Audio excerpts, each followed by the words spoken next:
जय श्रीराम. लोकविग्रह युक्तस्य नारदस्य स्थिरस्य विधिश्रवे कुतपीत संयोग कुत्रतैहि सह.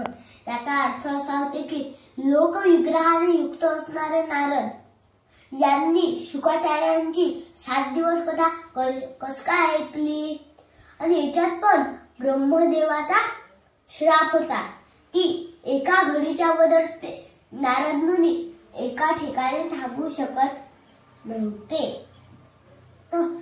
तो श्राप कस काय भेटला तर त्याच्यावर एक कथा आहे ती सांगतो.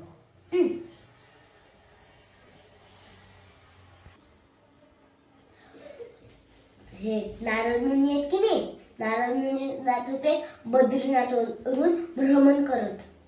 मग बद्रीनाथ मध्ये एक ब्रह्मपाल नावाचे एक तळ आहे.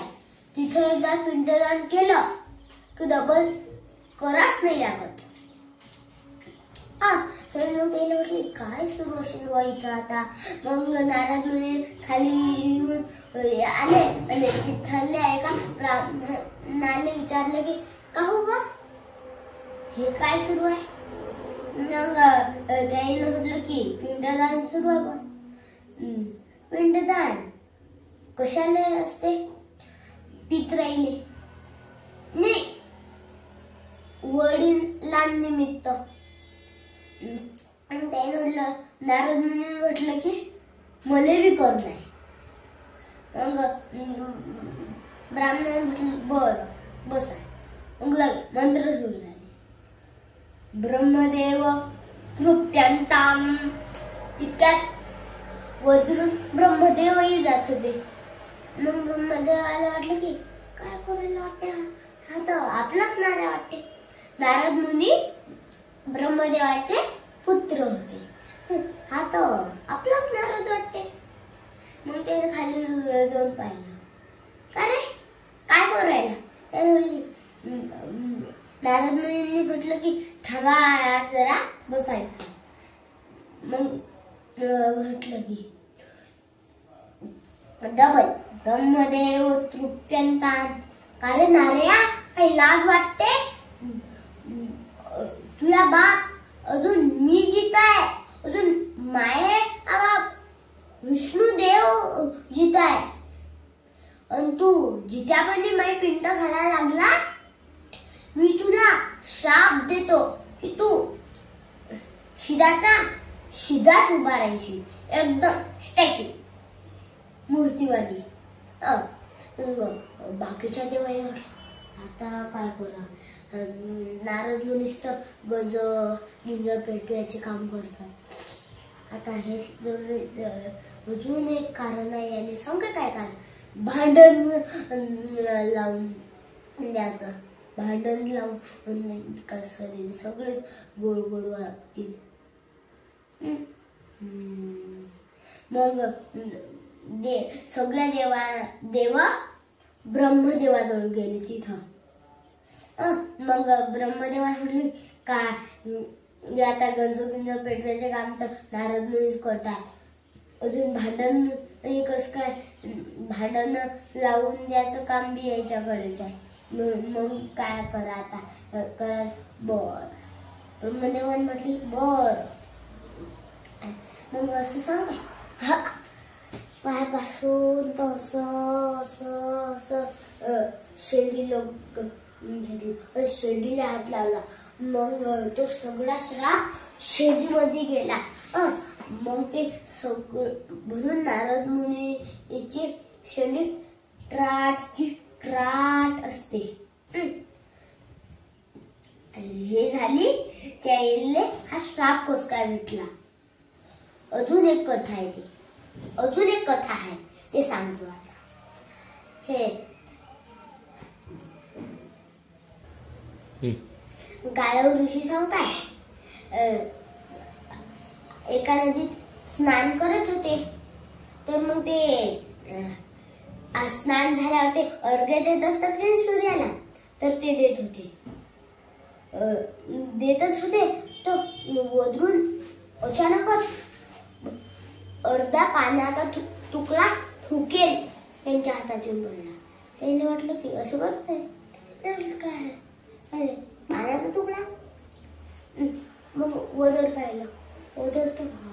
यक्ष जाऊ राहिला. यक्ष नाही, गंधर्व. अजून गंधर्व जात होता. चित्ररथ नाव होत त्याचं. चित्ररथ गंधर्व गंधर्वींसह जात होता. त्याला मग गालव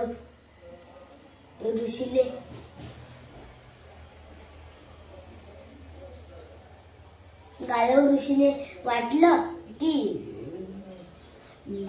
हा तर आता मेंढच आहे, आपण हुशार आहे ना. डबल आंघोळ करून डबल घेतलं, मग डबल स्नान केलं. आणि मग तितक्यात नारद मुनी आले. नारद मुनी म्हटले, काय झालं? गालव ऋषीने म्हटलं नारद मुनी काय झालं? ते म्हटले काहीच नाही. सांगा ना आता काय झालं? काहीच नाही झालं. मग नारद मुनीने म्हटलं की काय तो चित्ररथ गंधर्व तुटला होता काय आता? हा तो तेच. मग काय? मग ते म्हटले जमलं नाही. काय? जमलं नाही. गालव ऋषी म्हटले काय? जर आपण याच्या जागी असतो तर आपण नसतो सोडलं. ते कुबेराचे ते 2 मुलं ते आंघोळीला गेलते नदी, तेव्हा त्याने तरी ताजं पाणी फेकलं होतं. तुमच्या अंगावर तर डायरेक्ट फुटले. आपण नसतो सोडलं. काय म्हणणं काय आहे तुमचं?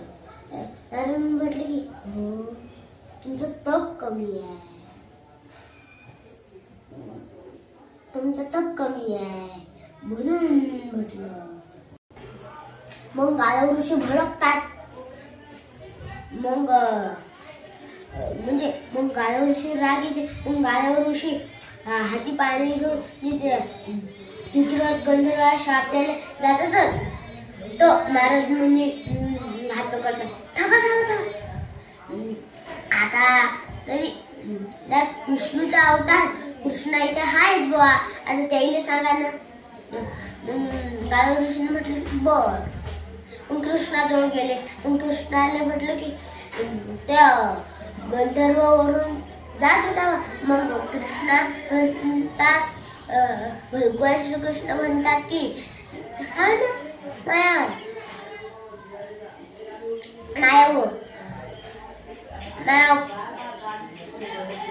माया वरदानच आहे. बघायला की तुम्ही वरून जाऊ शकता, भ्रमण करू शकता वरून. तर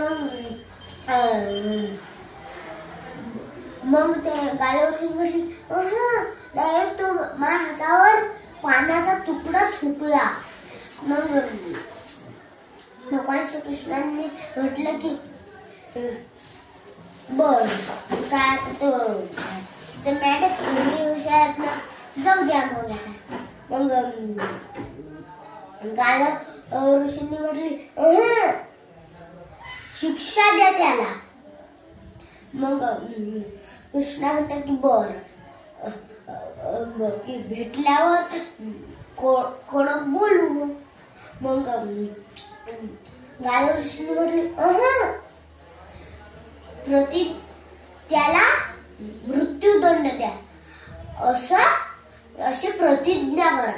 बर. मग कृष्णाने म्हटलं की मी अशी प्रतिज्ञा करतो की येणाऱ्या 24 तासात मी चित्ररथ गंधर्वाला मारून टाकेन. मग आले भाई. मग डायरेक्ट नारद मुनी गेले चित्ररथ गंधर्व. मग डायरेक्ट तिथं मग गंधर्वाला म्हटली काय गो आता शेवटची इच्छा काय आहे? मग गंधर्वाने म्हटलं की कोणाला विचारू राहिले? नारद मुनी म्हटलं की तुम्हाला. मग काय आता मला काय झालं? पण मी तर धटावट आहे, मला कॅन्सर नाही, शुगर नाही, बीपी नाही, काहीच नाही. तरी बी कोण म्हणून राहील हो कृष्णानं प्रतिज्ञा केली की चित्ररथ गंधर्वाला मी येणाऱ्या 24 तासामध्ये मारून टाकेल. मग गंधर्वाने म्हटलं की काहीतरी उपाय सांगा. मग नारदमुनी म्हणतात की बरं थांबा सांगतो. मग गंधर्वांनी म्हटलं की थांबा बर सांगा. मग नारद मुनींनी म्हटलं की देवाच्या हातून मरण. मग चित्ररथ गंधर्वांनी म्हटलं की काय मरण काय उपाय असते काय, जरा सांगा ना काय. मग म्हटलं की रात्री तुम्ही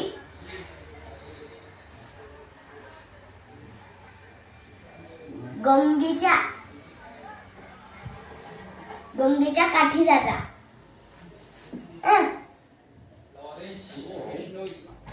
मग गंधर्वांनी म्हटलं. मग नारद मुनी सुभद्रापाशी जातात. मग सुभद्राला म्हणतात की माहित आहे काय आज कोणता क्षण आहे तर, म्हणजे आजचा किती शुभ दिवस आहे तर. मग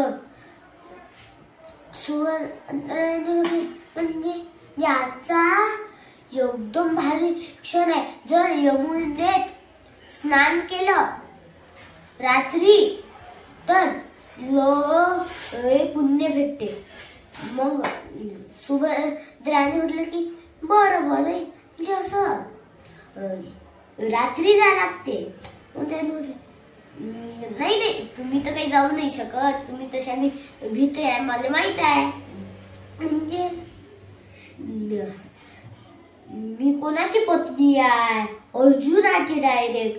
त्याने म्हटलं बरं जा सांग, पण फक्त तिथं त्यानं ते मागितलं ते द्या लागते. बर स्वर्णमुद्रा घेऊन जाईल ना म्हटलं. मग नारद मुनींनी म्हटलं की एकटं जा लागते, अरे दाशा गेशा नाही. मग सुभद्रांनी म्हटलं बर जाईल. मग म्हटलं मग सुभद्रा गेल्या. मग तिथं यक्ष गंधर्व बसलेलाच होता. मग गंधर्वाने म्हटलं मग सुभद्राने म्हटले सांग तुला काय पाहिजे. मग त्या गंधर्वाने म्हटलं की तुमच्या यानं काही जमणार नाही. होय सांग मला अभयदान पाहिजे. मग सुभद्राने म्हटलं की कोणापासून सांग. मग त्या गंधर्वाने म्हटलं तुमच्याच्यानं काही तो लय मोठा माणूस आहे, तुमच्याच्यानं काही जमणार नाही. मग सुभद्राने म्हटली किती मोठा असो, जे मला म्हणजे किती मोठा असो काय आता अर्जुनापेक्षा मोठा असेल. मग गंधर्वाने म्हटलं की असं वचन द्या की तुम्ही पूर्ण करसाल. मग सुभद्राने म्हटली बर वचन देतो, तू ते मागशील अभयदान त्याच्यापासून मागशील मी देईन. म्हटलं कृष्णा. मग सुभद्रा काय करायचं काय समजतच नव्हतं. मग डायरेक्ट अर्जुना जवळ गेली सुभद्रा. म्हटली आता असं आहे ब आता करता. मग अर्जुन म्हटलं की बरं मी पाहिजे. मग आला बा कृष्णा या गंधर्ववाले मारायले. मग आला. मग तितके तिकडून अर्जुन आला. मग डायरेक्ट युद्ध सुरू झालं. कृष्णा म्हणे की मी याला मारतो, अर्जुन म्हणे की मी याला वाचवतो. मग भांडण सुरू झालं आणि मग भांडण होतं, युद्ध सुरू झालं. मग वधू सगळे देव पाहून राहिले. मग ब्रह्मदेवाला वाटलं नारायण काही अशी. नारायण मुलीला म्हटलं की काय नारायण तुला काही आहे काय? नारायण मुलीने म्हटले काहीच नाही. ब्रह्मदेवांनी म्हटलं की काहीतरी असेल ना सांग ना. नारायण मुलीने म्हटले काहीच नाही. काय बा म्हटलं की काय आहे ते फक्त गालावर ऋषीला म्हटलं होतं की थुकला होता काही जमलं नाही जा फक्त इतकं म्हटलं. मग नारद मुनींनी म्हटलं. मग ब्रह्मदेवाला समजलं की हे तर आपल्याच पोट्ट्यानं केलं.